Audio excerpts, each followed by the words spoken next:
Aí a gente eu tava procurando aqui, aí perguntei lá no grupo, aí... Eu já retifiquei lá no NEAD e eu vou fechar o chat, aí eu direciono o pessoal para cá, que eu já estou retificando lá, tá? Ok. Que aí eu vou colocar a sessão correta. Esperar o... Oi, Antônio, boa tarde. Oi, professora, boa tarde. Deixa eu só colocar aqui. Professora, você tem professora, eu posso notícias fazer uma pergunta para você? Pode sim. Então, na sua atividade de recuperação avaliativa, você colocou várias perguntas e nelas tem de marcar e subjetivas e objetivas. Como é que faz para responder? Eu tenho que mandar só as alternativas por PDF, é isso? Você pode mandar as alternativas por PDF. Se você quiser fazer num caderno também, bater uma foto e mandar, não tem problema. Se você achar melhor fazer no Word, só colocando primeira, segunda, colocar as alternativas, ou então até melhor, pega a prova se tu tiveres impressora, não é obrigado, tá? Mas caso tu tenhas Eu pensei em fazer isso, só que eu não tenho. tudo bem. Então, se não tiver, manda por Word, primeira, segunda, terceira, e a subjetiva escreve no caderno e bate uma foto. Entendeu? Tá, mas tipo, no caso eu posso fazer tudo isso e bater uma foto do caderno e mandar para você, né? Pode sim, tem validade sem problema nenhum. Tá. Até porque nem todo Tá. mundo vai ter impressora, tá? Então a gente trabalhando com Entendi, tudo bem impressora então. mesmo, sem problema. Tá ok, obrigado. De nada. Deixa eu ver aqui. Sim, eu acho que já deu. Tu mandaste, Priscila, para quem tiver interesse? Tô mandando, peraí. Obrigada.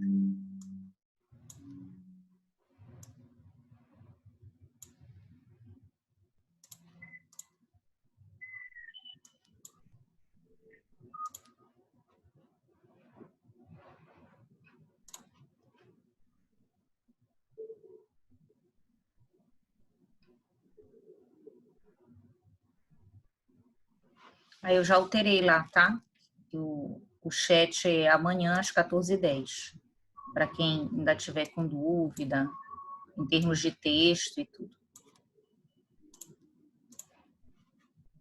Ellen, e o professor Humberto, tem notícias dele? Professor Humberto, não. Matemática financeira. Não me chegou nada sobre o professor, confesso. Por quê? Ele não estaria bem? Não, ele não. Ele tem uma mensagem lá, já faz mais de 2 semanas que ele tá doente e que tá suspensa a aula dele, entendeu? Entendi. Logo quando o professor Roberto ficou doente, também estava essa mensagem no dele, entendeu? Entendi.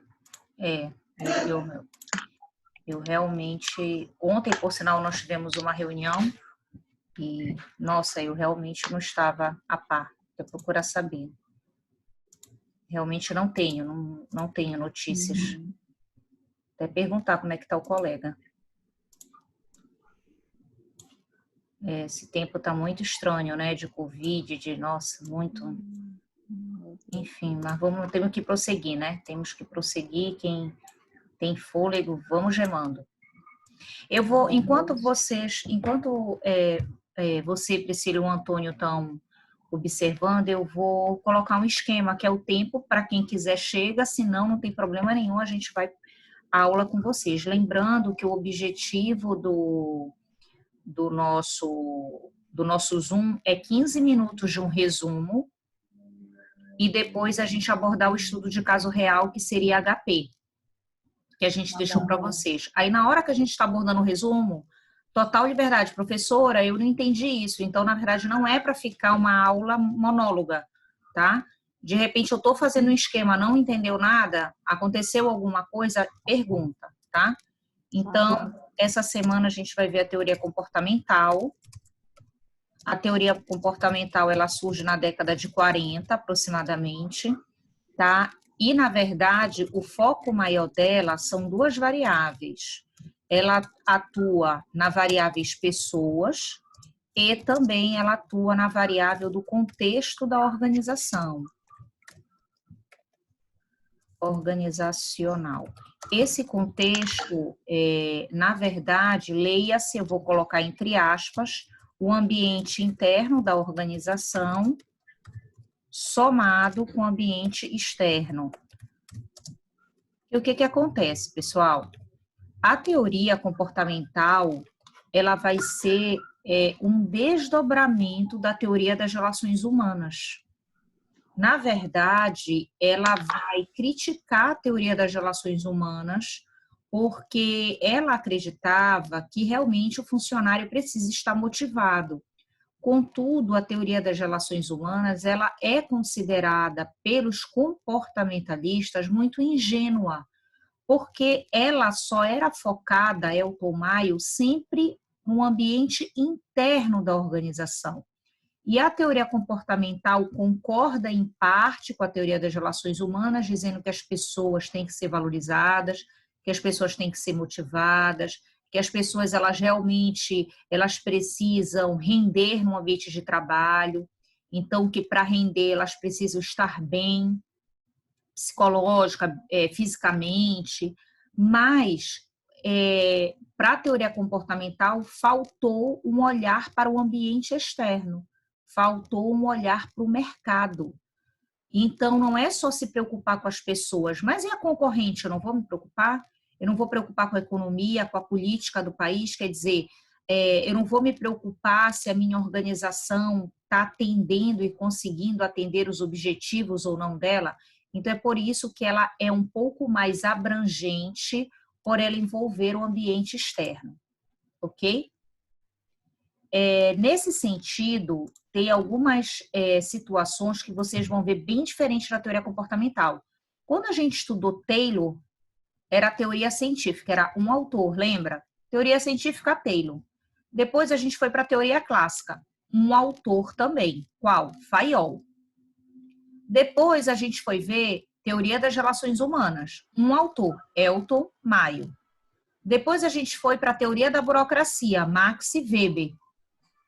Quando eu chego na teoria estruturalista, que foi a última, que foi a questão da Goodyear, eu já vou ver que vai ter alguns autores, mas eles não têm nomes tão importantes, mas eu já tenho alguns nomes além do Weber, tá?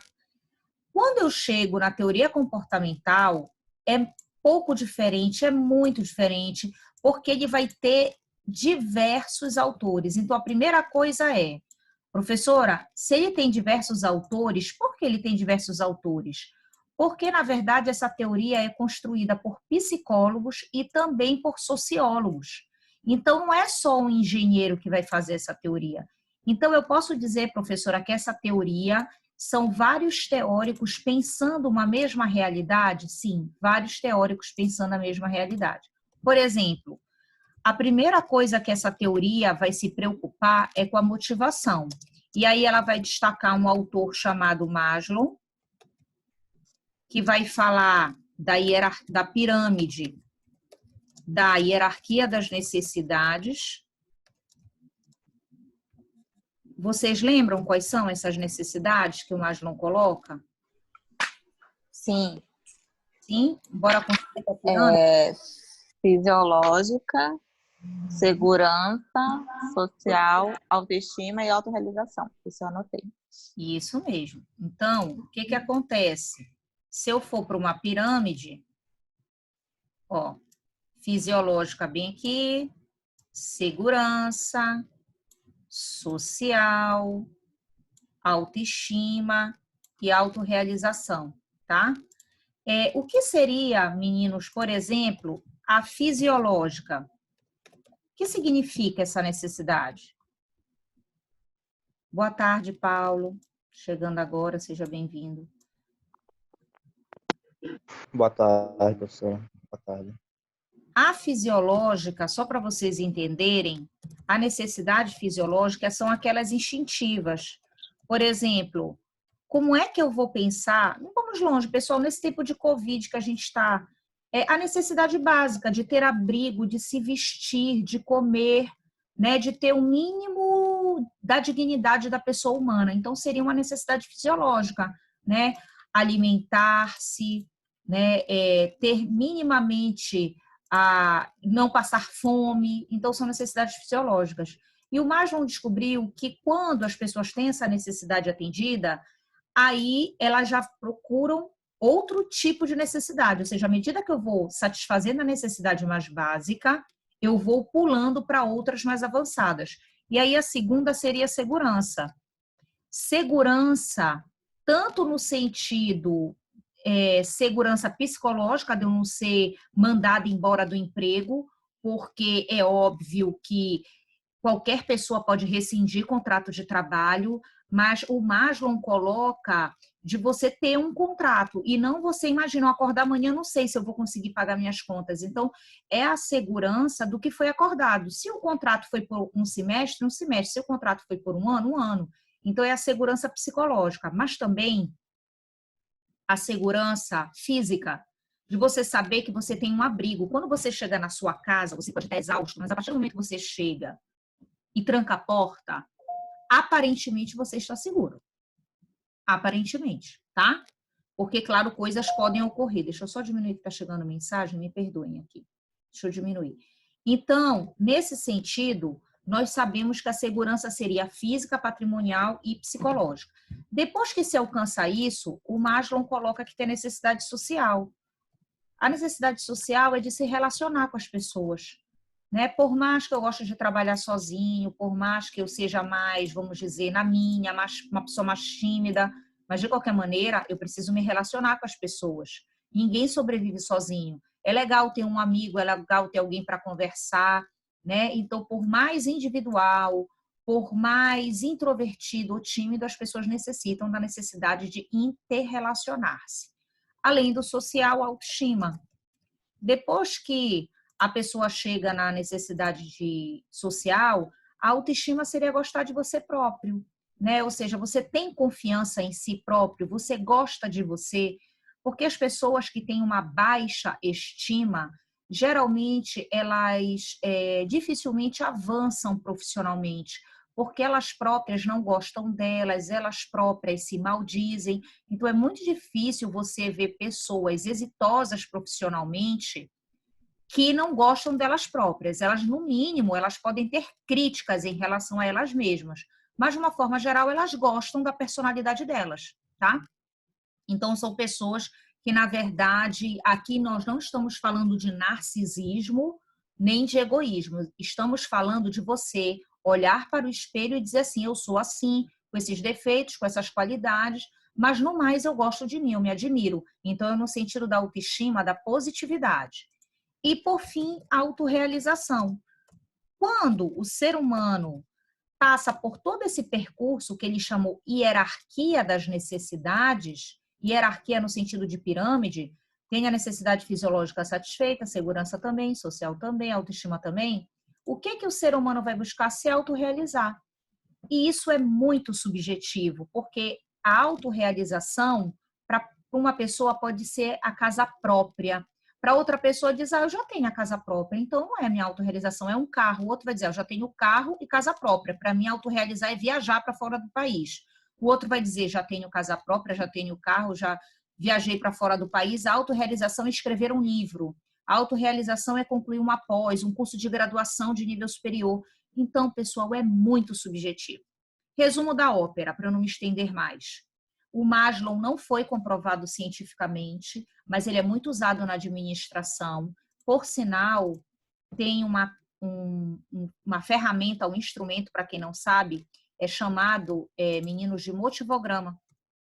Motivograma. Tem até na internet, caso você queira baixar, desde que seja feito pelo Maslow, né? No caso, não o Maslow em si, mas quem lê sobre o Maslow. O motivograma é saber como teus funcionários se motivam. Aí você vai ver que, eu tenho 100 funcionários, 30 se motivam mais pelo social, 20 pela autoestima. Então, a partir dessa lógica de eu saber como os funcionários se motivam, eu posso buscar estratégias corporativas para que eles possam render mais para mim. Isso é muito legal, é bom. Pessoal, entendido o Maslow? Sim, bem Tá. explicado. Sim, professora. Ok, Antônio Paulo, tá. Eu tirei aqui uma outra seta, porque nós temos um outro autor ainda em motivação. Alguém lembra? Tem 2 autores de motivação. É o Herzberg. Herzberg. Ele é alemão. O nome da teoria dele é Teoria dos 2 Fatores. Tá? Eu vou colocar ele bem aqui, é porque os 2 são motivações, 1 e 2. Vou colocar ele bem aqui ao lado. Eu não sei se eu vou conseguir, como eu imaginei, fazer as setas, mas enfim. Aí o que acontece? Essa teoria dos 2 fatores do Herzberg, o próprio nome está falando, ele tem 2 fatores. Então, 2 fatores. Eita, péssimo aqui. Desculpa, gente. 2 fatores, tá? Como se fosse uma cruz. O primeiro é chamado higiênicos. Cuidado, assim, porque quando a gente fala higiênico na língua portuguesa, dá a ideia que é, vamos dizer, dá a ideia que é no sentido de higiene pessoal, mas não tem nada a ver, tá? Ok? Eu acho que eu não vou fazer assim, melhor. O higiênico aqui, ele está atrelado a uma necessidade que não depende do funcionário. Como assim, professora? O higiênico são fatores da empresa, responsabilidade dela. Quer ver? Salário, colegas que eu tenho de trabalho, eu não escolho o salário que eu vou ganhar. Eu escolho a profissão, mas o salário não. O salário vai depender do empregador e do mercado. Então, o salário eu não escolho, colegas de trabalho eu não escolho. Outra coisa, eu não escolho o ambiente de trabalho. Eu quero um ventilador, olha, eu só trabalho se for com uma split, eu só trabalho se a minha mesa for de madeira. Eu não escolho o ambiente de trabalho, eu não escolho as condições que eu vou trabalhar. Eu gosto mais de trabalhar de tarde e eu fico à noite, eu não escolho. Então, existem a política da empresa também. Eu não gosto de usar uniforme, mas é a política da empresa, eu não escolho. Então, os fatores higiênicos são fatores de responsabilidade da empresa. Se elas estiverem positivas, eu digo que o funcionário não ficará insatisfeito. Não ficará insatisfeito. Então, salário, bom, não é o melhor do mercado, mas é bom. Colegas de trabalho, ótima, excelente relação. Ambiente de trabalho digno, tranquilo, né? O pessoal se respeita, ambiente. Condições de trabalho muito boas também, nos dão treinamento, política da empresa clara, retilínea, pronto. E aí, não estou insatisfeito, tá tudo legal, não estou insatisfeito. Se ela tiver péssima, professora, salário atrasado, política, ninguém entende nada, colegas de trabalho, um horror, sabe? Tá péssimo. Aí eu vou dizer que eu estou insatisfeito. Estou insatisfeito. Eu não estou desmotivado, é diferente, eu estou insatisfeito. Porque isso não depende de mim. Então, repara que a insatisfação, na verdade, não depende de mim. Depende da minha empresa, das condições. Só que um outro fator que o Herzberg fala não é higiênico, são os motivacionais. Tá? E os motivacionais, que é um outro fator, aí pode depender da empresa? Pode, mas geralmente, segundo o próprio Roberto Kevenato, os autores, o podcast, o que a gente já fez aí para vocês em termos até de vídeo, tá? Aí nós vamos ver que vai depender muito mais do indivíduo. Por que, professora, vai depender do indivíduo? Porque aqui é o conteúdo do cargo. Ou seja, é o que eu faço. O que eu faço, eu gosto? Eu trabalho no que gosto? Tem significado para mim? Então, reparem uma coisa. Reparem que são perguntas mais subjetivas. Eu posso até estar super satisfeita com o meu ambiente de trabalho, mas se eu não gosto de ser professora, por acaso, é óbvio que isso vai refletir no meu desempenho. Então, segundo o Resber, é muito importante ter esses dois fatores aqui. Se tiver tudo beleza, tá tudo lindo, eu gosto, tá? E o que que eu vou colocar aqui? Que eu estou satisfeita. Que tem a ver essa satisfação, tá? Com como se fosse motivação. Eu estou motivada, eu gosto do que eu faço, sabe? Eu vejo significado nisso. Então, ocorre o que a gente chama de satisfação. Se, por outro lado, eu não gosto do que eu faço, eu gosto até da empresa que eu trabalho. Meninos, para vocês terem uma ideia, tem pessoas que gostam muito da empresa, mas não gostam da função que estão desenvolvendo. Gostam da empresa, mas não gostam da profissão que abraçaram. Então, elas não estão insatisfeitas, mas elas também não estão super motivadas, mas tá dando para ir. Então, no caso aqui, eu não vou colocar insatisfação, eu vou colocar não satisfeito. Na verdade, a maior dificuldade para nós entendermos Resber é porque, como ele é alemão, ele foi traduzido para o português. E no português, a gente não diz eu estou não satisfeito, a gente diz insatisfeito, né? Mas, se for para você compreender de uma maneira mais clara a aula de hoje e não ficar com essa preocupação se é satisfeito ou insatisfeito, eu vou cortar isso aqui, tá? Só para você entender. Se essas questões estiverem presentes, que são os fatores higiênicos, você vai dizer o quê? Você vai dizer, então, que a empresa atua para o funcionário não ficar insatisfeito. A empresa quer que o funcionário não fique insatisfeito. Como é que eu posso fazer com que o meu funcionário não fique cabisbaixo, que ele não reclame da empresa? Pagando bom salário, tendo boas condições de trabalho, bom ambiente de trabalho, bons colegas de trabalho. Professor, e como é que eu quero que ele fique motivado? Pô, eu tenho que saber o que ele sabe fazer de melhor e ele gostar daquilo que ele faz. E aí, se eu somar condições higiênicas, mas motivacionais, eu tenho o que a gente chama de teoria dos dois fatores. Então, repara que, na verdade, essa teoria comportamental, ela avança muito no estudo da motivação. A motivação é tanto uma hierarquia das necessidades, quanto também uma responsabilidade minha por gostar do que faço e também da empresa por me dar condições dignas de trabalho. Tá claro isso, pessoal? Sim, Ellen. Assim. Tá. Aí, outra Sim. coisa. O que que a gente... Se não tiver, vocês param, tá? Tô imaginando que tá tudo ok. Um outro estudo, no caso, que foi feito, é que essa teoria estudou a liderança. Vocês chegaram nessa parte? A liderança tem dois tipos, tá? Para essa teoria tem a transacional. O líder transacional é aquele que se parece mais com o chefe, né? Ele dá apoio, mas ele manda. Tipo assim, manda quem pode, obedece quem tem juízo, mas eu te dou apoio. E tem o transformacional. Transformacional. O transformacional é o quê, professora? Tem mais característica de líder, né? Ou seja, ele te envolve, vamos dizer assim, tá? O líder, ele faz você acreditar, e aí, na crença do que ele quer que você acredite, mas não no sentido do líder manipular. Não é no sentido da manipulação, tá? É no sentido realmente de fazer com que a equipe confie nele. Ele sabe aonde que ele vai remar junto com a equipe.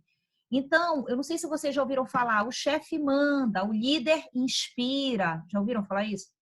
O chefe é mais rígido, o líder é mais democrático. O chefe se preocupa com as tarefas, o que tem que fazer. O líder quer que as pessoas surpreendam ele. Então, na verdade, essa teoria ela vem colocar esses dois traços de liderança. Quando vocês ouvirem falar na perspectiva transacional, quer dizer de chefia, e transformacional, quer dizer de liderança. Hoje, o mais comum, vocês acham que é qual? Vocês acham que é mais demandado hoje nas organizações ter chefe ou é mais demandado hoje pela nossa situação ter líderes? Ter líderes. Ter líderes. Ah, professora, chefe é ruim? Não, gente, claro que não.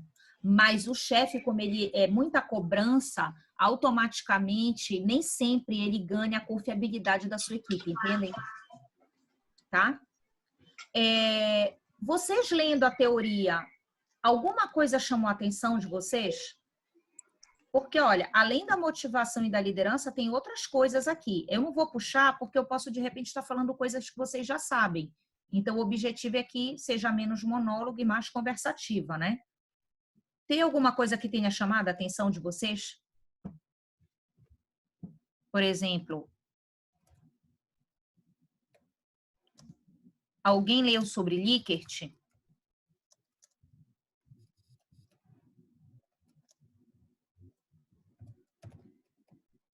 Professora, tudo isso é só nessa teoria? Exatamente. Como eu falei, diferente das outras que tinham só um autor, essa teoria vai ter vários autores, tá? E aí, tem como decorar tudo? Não, o objetivo é que você entenda. Ah, ela fala de motivação, ela fala de liderança, ok? Vamos lá. Olha só, pessoal. O Likert, ele fala que as empresas têm diferentes tipos de personalidade. É um outro autor dentro da teoria. Ele diz que tem aquelas empresas... Nós, por exemplo, seres humanos, o que a gente tem? Ah, essa pessoa é mais extrovertida, aquela é mais introvertida. Ah, essa pessoa ela é mais proativa. E essa daí é o seguinte, até reage, mas ela é mais difícil. Essa pessoa gosta de ouvir crítica e essa pessoa ouviu crítica já se desespera. Então, cada pessoa não tem uma personalidade, um jeito de ser. O Likert descobriu que também as empresas têm jeito de ser.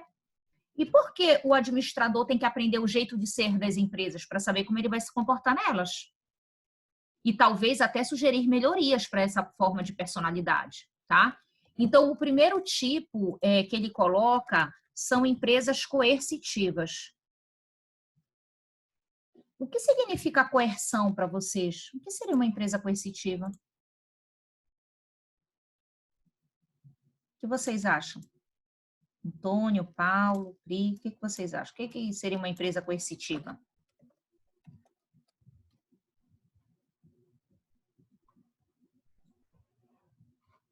Não? Não sei muito bem, não, professora. Não. O que é coerção? Paulo, Antônio. Tentem aí. Coibir, tipo, fazer... É repressão, reprimir alguém. É isso? Exato. É isso mesmo. E será que uma empresa pode ser assim? Não, Uma empresa. senão os funcionários vão procurar se demitir, não é mesmo? Por incrível que pareça, Antônio, às vezes são. Existe. Mas eu concordo contigo, Antônio, não deve, tá? Mas o Likert estudou também, a gente tem que entender que hoje, no século XXI, praticamente não. Eu entendo a opinião aí do Antônio, tá? Mas na década de 40 tinha muito, e ainda hoje tem. A coercitiva é aquela que pune o funcionário, é aquela que humilha o funcionário, é aquela que às vezes até nem humilha, mas é super rígida com os funcionários. Tá? E a gente tem isso, tem empresas que até hoje não faz o que o dono quer, demissão. Não faz o que o dono quer, também não vai ser promovido. Então, existem certas coerções veladas. Só que, com o passar do tempo, depois surgiu uma outra espécie que é a benevolente. A benevolente é aquela que ela é coercitiva, mas às vezes ela abranda um pouquinho. Tá, eu ia punir o funcionário com uma suspensão, vou continuar punindo, mas vai ser advertência verbal. Então, na verdade, ela continua sendo coercitiva para o Likert, na visão dele, mas ela pune de maneira mais branda. A tendência é que as organizações sejam consultivas e participativas, principalmente agora. A consultiva aí seria no sentido de você observar que o funcionário precisa ser conduzido, ouvir a opinião do funcionário, abrir para opiniões e sugestões. Mas a teoria em si comportamental, ela gosta mais dessa aqui, ó, pessoal. Qual é a diferença entre eu te consultar e deixar que tu participes? Qual é a diferença? Na língua portuguesa mesmo. Ah, tá, eu te consultei. A outra, tá, tu podes participar. Qual a diferença? Tem?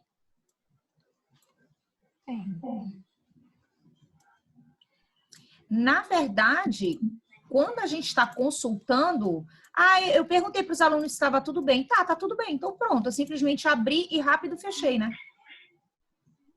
Eu consultei. Só que eu participar da ideia de eu dizer assim, Antônio, o que você particularmente não entendeu? Paulo, me diga. Aí eu vou ouvir, vou ponderar e vou reexplicar. Vocês estão entendendo? A participação envolve consulta, mas nem toda consulta abre para a opinião dos outros. Eu te consultar não significa que tu vais decidir. Na participativa existe decisão. Então, na consultiva, o que a gente vê? Eu consultei o funcionário, eu perguntei para eles se eles querem trabalhar nesse tempo de pandemia ou se eles querem que suspenda o contrato de trabalho. Eu só consultei.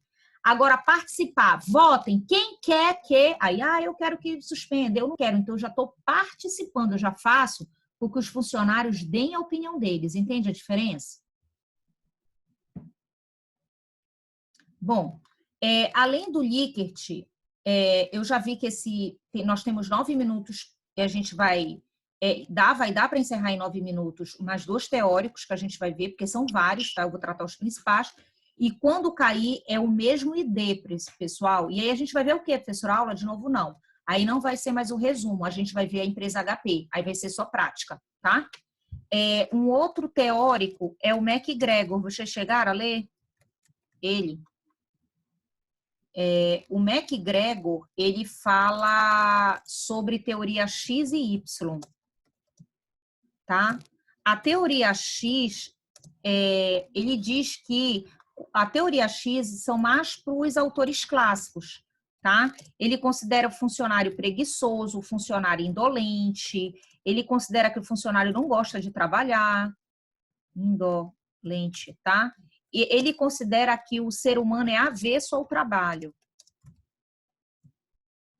Professora, tem empregador que acha isso? Se tem. Roubou. Roubou, foi empregado que roubou. Às vezes nem é, gente. Tá? Não veio trabalhar? É porque é malandro. Não necessariamente. Então, ele tem uma visão muito negativa do ser humano. E é por isso que isso fica com Taylor, Fayol, Max Weber, exceto o Tomaio, mas até o Weber tinha essa visão. No caso, a teoria comportamental que nós estamos estudando, ela acredita na teoria Y, é o inverso. O ser humano é criativo. Por que não? Nós somos criativos. Acredita que o ser humano é criativo, acredita que o ser humano tem imaginação, tá? Acredita que o ser humano gosta de trabalhar, só que ele gosta de trabalhar em locais que valorizam ele. Eu não vou gostar de trabalhar num local que eu não posso expressar minha opinião, que é coercitivo. Não, eu gosto de trabalhar em locais que se tem a oportunidade de crescer. Vocês não acham? Tá? Então, no caso da teoria comportamental, o foco maior aí vai ser, com certeza, não tenham dúvida que vai ser a teoria Y, tá? Eu acho que... Poxa, troquei aqui, ficou em amarelo, ficou péssimo em amarelo. Bom, e o último autor, não menos importante, nesses 6 minutos que falta aqui, Simon, tá? Tirar do amarelo, o amarelo não fica legal.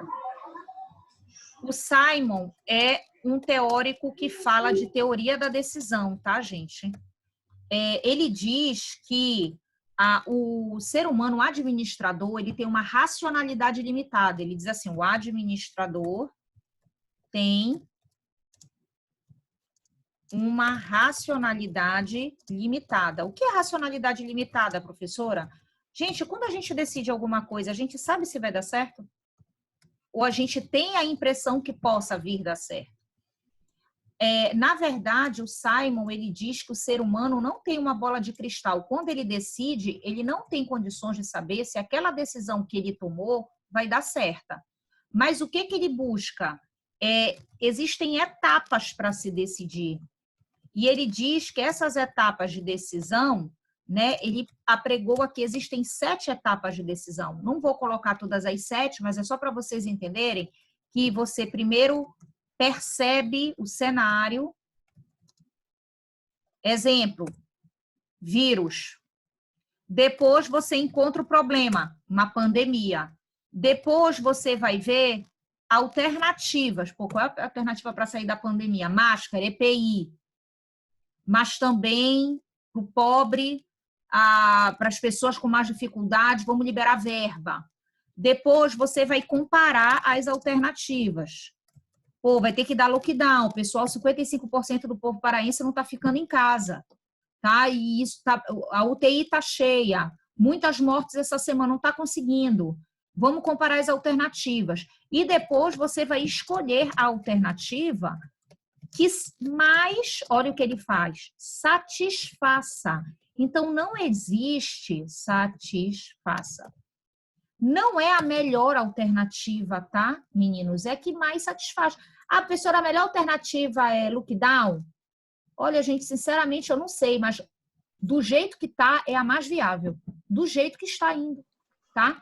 É verdade. É a melhor? Eu acho que não. Mas se o povo não respeita, Simon neles. O que é Simon, professora? É o nome do teórico que inventou a teoria da decisão. Se eu não tenho uma teoria melhor, se eu não tenho uma ideia melhor, como é que eu vou fazer o povo ficar em casa se não for multando? A partir de domingo saiu sem máscara, R$150, pessoa física. Credo, isso é coercitivo, sim, mas já se exercitou a democracia. Já está falando que a gente vai para bar, para restaurante, bebe, vai para supermercado como se fosse shopping, 3, 4 da mesma família. Então, pessoal, estou colocando o exemplo real de pandemia, não para a aula ficar triste, mas para vocês entenderem como Simon hoje, na aula de hoje e na situação do contexto que a gente está vivendo paraense, ele pode realmente representar tudo isso. Ele diz, ó, tem a decisão, eu percebo que o cenário não está legal, eu encontro o problema, eu busco as alternativas, eu comparo as alternativas, eu escolho aquela alternativa que não seja melhor, mas que naquele momento mais me satisfaça. E depois eu termino com o quê, professora? Eu implemento. E aí, como seria aí, professora, no Covid, a implementação? 10 dias de lockdown. 10 dias de lockdown, é o que a gente vai viver agora, tá? Então, ele implementa. Então, olha só, pessoal, nós vamos ter vários teóricos, então. Então, não esqueçam, motivação com Maslow e Herzberg, tá? Depois, liderança. Nós não temos um único autor de liderança, não temos. É liderança tanto transformacional quanto transacional. Depois, nós fomos para o Likert, que fala que existem várias personalidades de organização. Depois, nós fomos para McGregor, que fala quando o homem é indolente e preguiçoso, teoria X, quando ele gosta de trabalhar, teoria Y. E depois, nós fomos para o Simon. O Simon, para fechar na teoria da decisão, eu vou colocar para não ter mais para onde colocar. Ele acredita que nessa teoria existe um homem administrativo. O que é o homem administrativo, professora? É aquele homem que coleta e analisa as alternativas para tomar uma decisão. Então, a gente não é só homo econômicos, a gente não quer só dinheiro. Claro que dinheiro é importante, mas a gente é muito mais do que dinheiro. Tem momentos na vida que a gente, na verdade, precisa parar, verificar o cenário, coletar as informações e partir para a tomada de decisão. E quero dizer uma coisa, quando vocês se formarem em administração, o que mais vocês vão fazer é isso. Vocês vão ter que tomar decisão sobre demissão de funcionário, estoque de mercadoria, decisão de contratação de pessoas, decisão de repente, abrir filial na empresa, até decisão de suspensão de contrato de trabalho. Mesmo que vocês não sejam empreendedores, mas sejam administrador da empresa, vocês vão ter que tomar essas decisões. Tá ok? É verdade. É engraçado que eu já vivi isso na prática e estou vendo a teórica. Isso é muito bom. Essa aqui, se vocês quiserem bater, vocês batem um print, tá? Eu já bati um print. Ó, aqui na parte da liderança, quem é o autor, professora? Ele não tem um teórico. Na verdade, ele fala de psicólogos e sociólogos. Como vai cair a qualquer momento, vocês voltam com o mesmo ID, tá? Aí a gente vai ver o caso da HP. E é isso mesmo. Talvez se demorar aí 5 minutos é porque tá salvando, tá, pessoal? Eu sugiro vocês entrarem daqui a 5 minutos com o mesmo ID, porque eu estou disponibilizando as nossas aulas no Zoom lá na plataforma do NEAD. Eu vou começar a disponibilizar, tá bom? Caso vocês queiram ver de novo, tá? Antônio, Priscila e Paulo, ficou